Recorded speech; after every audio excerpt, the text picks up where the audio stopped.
যেমন এখন হচ্ছে এক মতুয়া মহিলাকে নিয়ে এসে মানে ওই যে ঘুঘু ধরার মতো কাজ করতেছে, বিভেদ তৈরি করা, হিন্দুদের মধ্যে গ্রুপিং তৈরি করা। এরা তো রাজনৈতিক নেতারা সবসময় গ্রুপিং তৈরি করে, কিভাবে হিন্দুদেরকে দমিয়ে রাখা যায়, কিভাবে হিন্দুদেরকে অধিকার থেকে বঞ্চিত করা যায়, মানে সব ধরনের।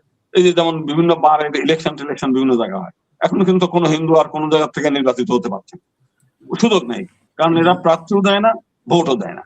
তো এখন যদি সব দিক থেকে নেগলেক্ট করে এবং তাদেরকে কোণঠাসা করে রাখা যায় এবং তাদেরকে জিম্মি করে রাখার মতো যে তুমি আমাদের অধীন হয়ে থাকবা, বাংলাদেশে তো সেই কাজটা করে, ভারত অবশ্যই এইটা করে না। একদল যদিও শুভেন্দু অধিকারী একটা করে, কিন্তু মমতা বন্দ্যোপাধ্যায় মুসলিমদেরকে অগ্রগতি করার জন্য যা যা করা সেগুলো করে দেয়। আমরা দেখলাম যে কলকাতা সিটি কর্পোরেশন শুধু মুসলিমদের জন্য 5,000 ফ্ল্যাট করে দিয়েছে। সেখানে অখিলেশ যাদব সরকার তাদের ওইখানে সেই শুধু মুসলিম কবরস্থানের জন্য হাজার হাজার কোটি টাকা দেয়। সংখ্যালঘু উন্নয়নের জন্য বাজেট আছে প্রত্যেকের, এবং কেন্দ্রে আছে, মন্ত্রী আছে, প্রত্যেক যারা আছে প্রদেশ আছে সেখানেও সংখ্যালঘু মন্ত্রণালয় আছে, সংখ্যালঘু উন্নয়ন কর্পোরেশন আছে, সেখানে নানাভাবে সংখ্যালঘুদের মন জয় করার জন্য বলতেছেন যে সেখানে সবকিছু আছে, এখানে এত কিছুই নাই বাংলাদেশে। তাহলে আপনারা এত বছর আছেন কিভাবে বাংলাদেশে? আছে তো, মানে না আমরা তো নাই, মানে থেকেও নাই এই অবস্থায়। যদি থাকতাম তাহলে তো বাংলাদেশে হিন্দুর সংখ্যা 22 থেকে 7% আসতো না, কিংবা সেই 47 সালে 33% থেকে 7% আসতো না, সংখ্যা তো বাড়তো। আমরা এখানে আছি বলতে গেলে কোনো মতো কথা না বলে থাকার মতো, আর আমরা তো কথাও বলতে পারি না। আমরা যে কথাগুলো একটু একটু যেমন সারাদিন ধরে আমাদের সাথে, আপনাকে তো দেখতেছি টেলিভিশন সেন্টার গুলাতে বলতেছেন, অনলাইনে বলতেছেন, আমাদের এই কথার তো কোনো মূল্য নাই। আমার এই কথার মূল্য হতো যদি আমরা পার্লামেন্টে যাওয়ার সুযোগ পেতাম, তাহলে না আমরা কথা বলার সুযোগ থাকতো। আমরা তো সেই সুযোগ তো নাই আমাদের। এখন আপনার এখানে কথা বলে তো আমার কোনো লাভ নেই, এরকম তো কথা 15 বছর ধরে বলতেছি, ফলাফল জিরো, কিছুই না। এইগুলো আমরা একটা মুখরোচকের মতো আছে আর কি। এগুলো ওই আমাদের যে সরকারে আসে সেই সরকারে ভারতে নাকখত দিয়ে আসে, তো ভারতে তাহলে হিন্দুদের উপর কেন নির্যাতন করবে? ভারত তো চাই যে এটা তো সরকারের ব্যাপার। সরকার কেন নাকখত দেয় কেন?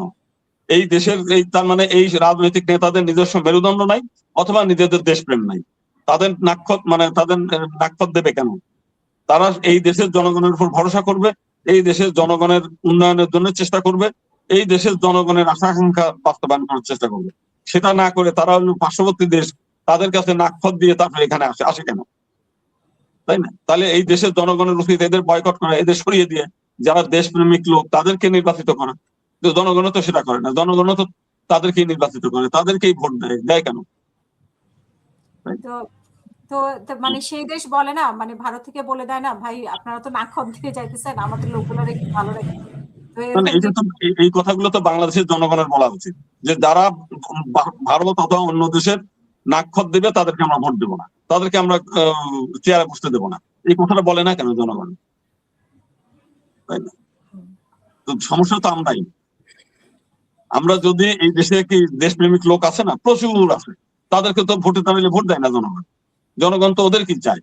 আজকে দেখলাম যে কুমিল্লা সিটি কর্পোরেশন থেকে অভিযোগ করছে ওইখানকার প্রশাসক যে হাসনাত 10 কোটি আর একজন হচ্ছে কি নাম, সে হলো 15 কোটি টাকা নিয়ে গেছে।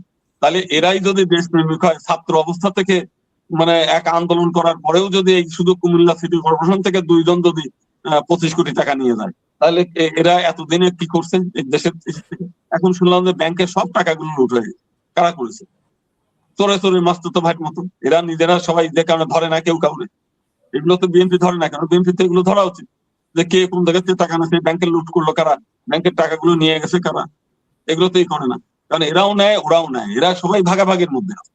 মাঝের থেকে যে আমরা খামাখাই কিছু লোকজনের যে বিভিন্ন টক শোতে গিয়ে আলোচনা করে অন্যের হচ্ছে বিরাট ভাজন হয়, এর বাইরে তো আর কিছু না।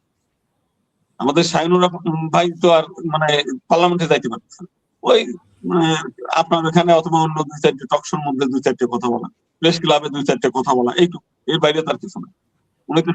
উনি যে নির্যাতনের শিকার, ওনার তো উচিত ছিল যে মানে তাকে পার্লামেন্টে নিয়ে আসা কথা বলার জন্য। এবং পররাষ্ট্র মন্ত্রণালয়ের দায়িত্ব তো তারই দেওয়া উচিত ছিল, যে দেখেন আপনি যেভাবে যে খুন হইতে পার্শ্ববর্তী দেশের ইসের দ্বারা, তাহলে উনি নিজে থেকে ওনার মধ্যে যে দেশপ্রেম আছে সেই দেশপ্রেম তো ওই সালাউদ্দিনে থাকবে না।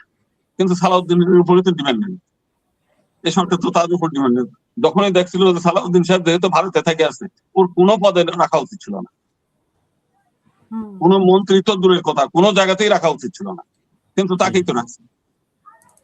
এবং তার কথা মতোই নাকি সরকার চলে এখন শুনলাম। তাকে আপনি রাখেন কেন? তাই না? তাকে সরিয়ে এই দেশের কত দেশপ্রেমিক লোকজন আছে তাদেরকে নিয়ে এসে ই করেন। সবাইকে তার দলের লোক হইতে হবে এমন তো কোনো কথা না।